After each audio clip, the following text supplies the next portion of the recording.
छिंदवाड़ा में जो अस्पताल में बच्चों की मौत हुई है, पहले 22 की हुई थी और आज जानकारी लगी कि शायद 25 तक पहुंच गई है। ये जहरीली नकली कॉफ सिरप पीने के कारण हुई है। ये नकली दवाइयों का व्यापार सरकार के संरक्षण में पूरे मध्य प्रदेश में बड़ी जोरदारी से चल रहा है और ये घटना तो तात्कालिक मौत की है, पर कई ऐसे मरीज हैं जो धीरे धीरे करके नकली दवाइयां लेकर मौत के घाट पहुंच गए। नकली दवाइयां मेडिकल पे धड़ल्ले से बिक रही है। जो सरकारी तंत्र है वो पूर्ण रूप से फेल हो चुका है। जिन अधिकारियों को इसकी जवाबदारी है वो भ्रष्टाचार करके और परमिशनें जारी कर रहे हैं और नकली दवाइयों का व्यापार बड़ी जोरदारी से यहाँ चल रहा है। पहली बार मध्य प्रदेश में 25 परिवारों के चिराग बुझ गए। एक बच्चा, माता पिता की उम्मीद होती है, एक बच्चा जिस दिन से जन्म लेता है उस दिन से उनकी उम्मीद, उस परिवार की उम्मीद जग जाती है। उन उम्मीदों पर पानी इस नकली जहरीले सिरप ने फेरा दिया। आज हमने यहाँ मौन धरने की घोषणा कल करी थी। पूरे प्रदेश में कांग्रेस कमेटी, जितनी भी जिला कांग्रेस कमेटियां हैं, धरना दे रही हैं। हमने राजगढ़ में मौन धरने की घोषणा करी थी। कल विधिवत रूप से अनुविभागीय अधिकारी को हमने सूचना भी दे दी थी, पर भारतीय जनता पार्टी के असंवेदनशील पदाधिकारी जो राजगढ़ जिले के हैं वो मासूम बच्चों की मौत पे भी राजनीति करना चाहते हैं, कांग्रेस की आवाज दबाना चाहते हैं।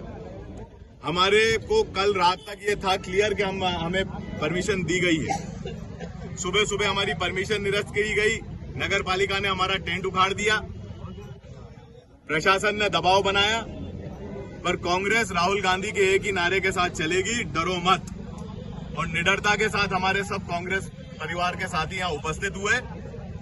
अस्पताल परिसर में जब अव्यवस्था की बात की गई और ये बात कही गई कि भैया यहाँ पर मौन धरने से दिक्कत है, तो हमने एक ही बात कही कि अगर मौन धरने से आपको दिक्कत है तो यहाँ जो शासकीय कार्यक्रम होते हैं जिनमें माइक का उपयोग होता है, सरकार की योजनाओं का महिमा मंडन होता है, उस समय जो मरीजों को दिक्कत आती है उसका क्या? तो प्रशासन मौन था। फिर भी हमने अनुशासित होकर अस्पताल के मुख्य द्वार पर मौन धरना अपना संपन्न किया। पर आज हमने प्रशासन को चेतावनी दी है कि जिला अस्पताल में अब कोई शासकीय कार्यक्रम नहीं होना चाहिए, ना भारतीय जनता पार्टी का, ना मध्य प्रदेश शासन का, ना राष्ट्रीय स्वयंसेवक संघ का।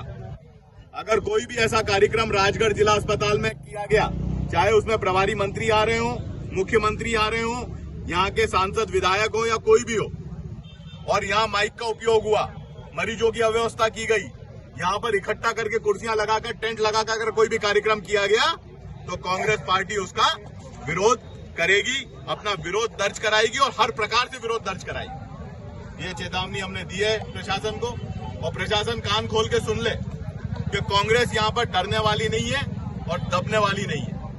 मेरा यही अनुरोध है कि भारतीय जनता पार्टी जितना भी ढोंग ढकोसला कर ले, आज इतनी लड़ाई लड़ने के बाद कांग्रेस ने लगातार एक एक तहसील में ज्ञापन दिया, एक एक तहसील में जाकर घेराव किया, यहाँ पर किसान न्याय यात्रा निकाली, तब जाके भारतीय जनता पार्टी यहाँ पे मुआवजे की, और हमने जाके कलेक्टर को ये आवेदन दिया कि मुआवजे का जो सर्वेक्षण है उसकी रिपोर्ट सार्वजनिक की जाए। तब जाके कांग्रेस के दबाव में यहाँ के प्रशासन ने ये रिपोर्ट सार्वजनिक की है। और उसके बाद अब मुख्यमंत्री आनन फानन 18 तारीख को आ रहे हैं। अभी भी ये क्लियर नहीं है कि कितना मुआवजा मिलना है। लोगों का नुकसान 60 से 80% हुआ है। राजगढ़ में 35, खिलचीपुर में 35, मात्र ब्यावरा में 60% माना है, बाकी सब जगह और नरसिंहगढ़ में तो शायद 25% आकलन किया है, जबकि वहां पे नुकसान इससे कहीं ज्यादा है। पूरे जिले में 75% से ज्यादा किसानों की फसल का नुकसान हुआ है।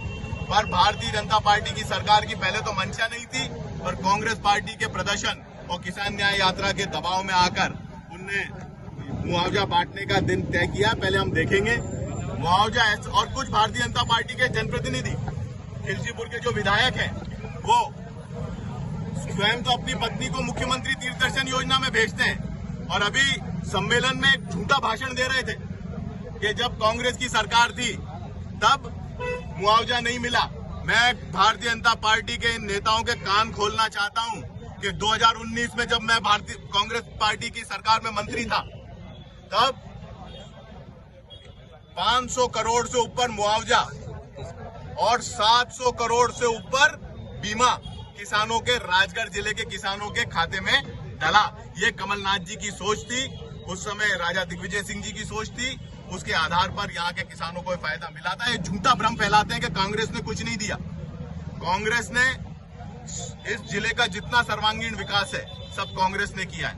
ये मेडिकल कॉलेज की बात करते हैं। मेडिकल कॉलेज की जो घोषणा कमलनाथ जी ने करी, भारतीय जनता पार्टी की सरकार 2003 में बन गई थी, पर राजगढ़ मेडिकल कॉलेज का प्रस्ताव जो मध्य प्रदेश से केंद्र सरकार में जाना था वो 2019 में गया। मैं पूछना चाहता हूं, 15 साल आपकी सरकार थी, आपने प्रस्ताव क्यों नहीं भेजा? ये कमलनाथ जी की सरकार ने प्रस्ताव भेजा, उस पे से हुई, हमारी सरकार बीच में गिर गई, इसलिए आपकी सरकार में कंप्लीट हुआ।